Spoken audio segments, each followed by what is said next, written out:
In this in today's video, we're going to be going through some sales philosophy.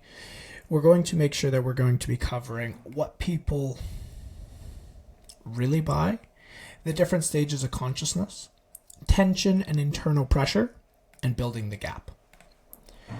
Now, why do people really buy? I want to be very, very crystal clear here. People do not buy because of your offer. They do not buy because of you. They don't buy because of your company, your reviews. They buy because of how they want to feel and what they want. And what they want to have happen. Okay? And if we can understand this, you are going to be so much better off. Now, there's kind of two situations that every single person has. You have where they are now, and you have where they want to be.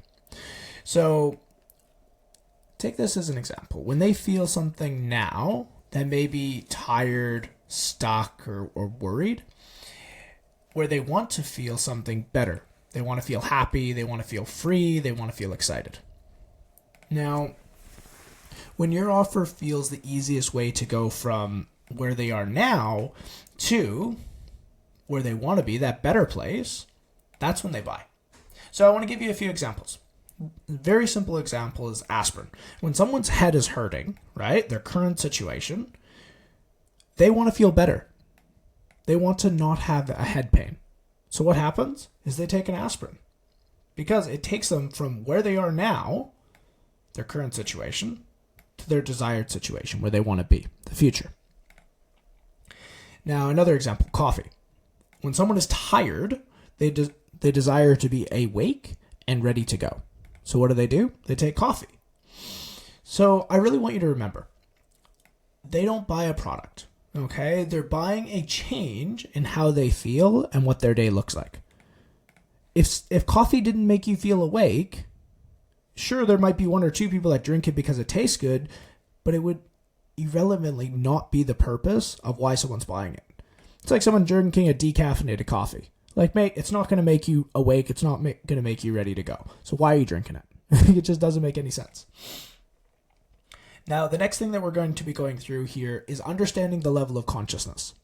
So first off, what is the map of consciousness and how does it work? The map of consciousness categorizes human emotions and state of awarenesses on a scale with lower levels being fear-based states and higher levels being expansive and empowered states. So here's a simplified breakdown of the key levels that directly impact sales conversations.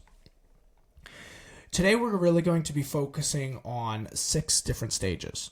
We have grief, shame, fear, desire, anger, pride, and courage.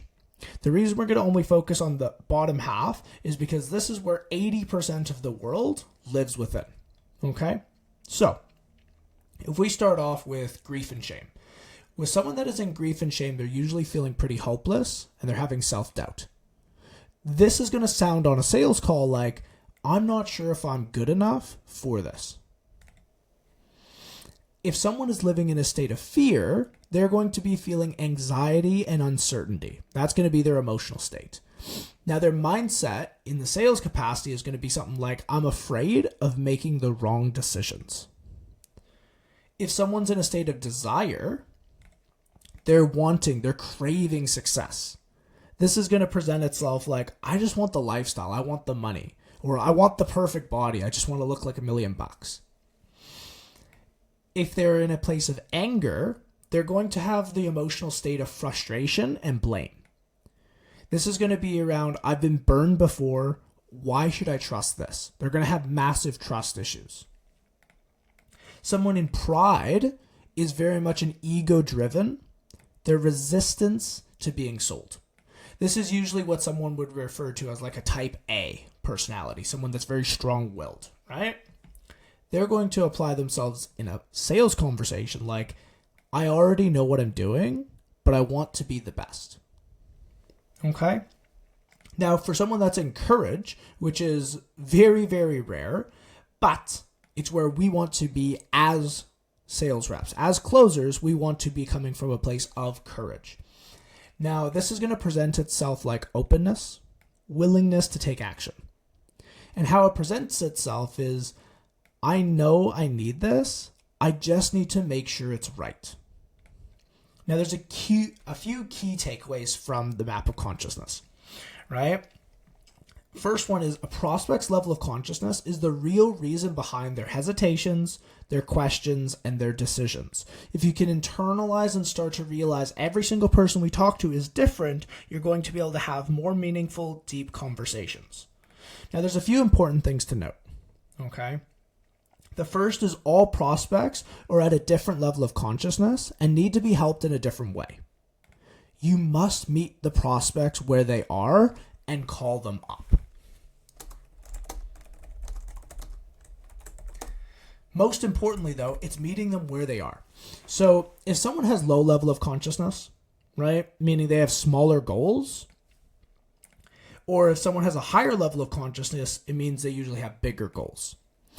Now, when you're talking to someone in fear, right, you don't want to talk about some big, huge goals because they won't relate to it. And the same thing goes if you talk to someone that's coming from a place of desire or pride, you don't want to talk about the small stuff because it won't motivate them. They won't care. Now, it's super, super important when we can start to handle and start to really understand where someone is coming from in their state, we're going to be able to handle them better. Now, to give you some examples here, right? If someone is coming from a place of fear on a call and they're like, look, I'm just kind of like they're like, this might come from like when you ask what their goal is and they say, man, like my goal, honestly, I just want to be able to survive. Like I don't want to worry paycheck to paycheck.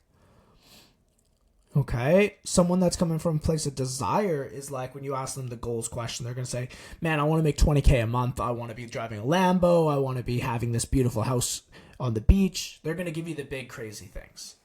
Someone from a place of pride is going to be like, well, what I'm doing is already working amazingly, right? I want to be the best.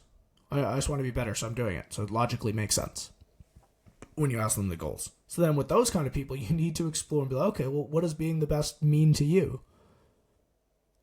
And you just have to have genuine curiosity to go through someone with pride. But that's the map of consciousness. The next thing that I want to discuss is understanding tension, which is also known as internal pressure. We want to help people feel good pressure, not stress, but motivation. And this is called internal pressure. Now, there's two types of pressure, just to clarify. There's internal pressure, which is when you feel pushed to do something for your own reasons. And there's external pressure, which is when you feel pushed to do something for someone else's reasons. So an example of external pressure is a fast action discount, like saving money to be able to buy.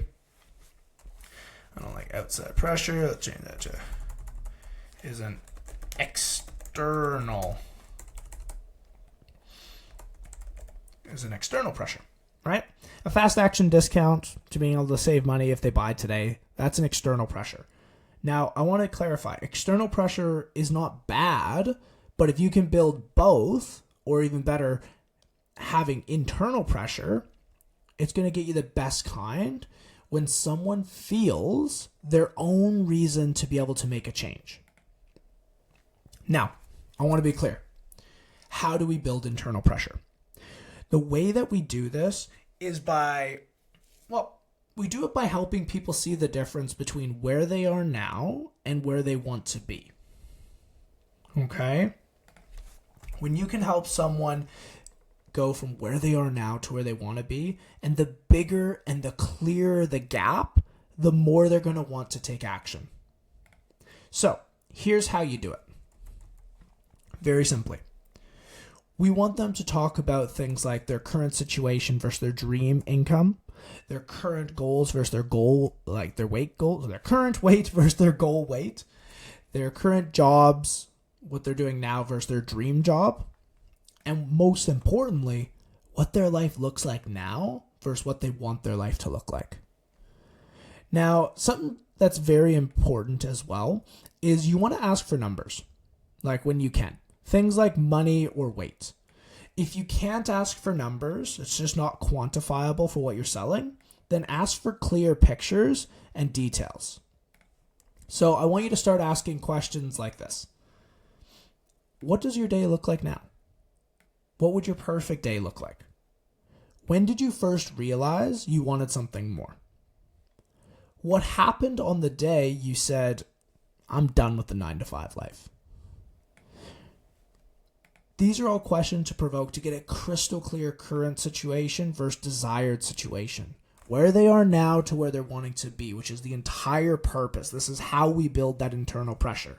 When someone can see where they are now is very far away from where they want to be, they're going to naturally feel led to make a change. I want it to feel real. You want to make sure it is clear. And you want to help them paint a picture in their own head.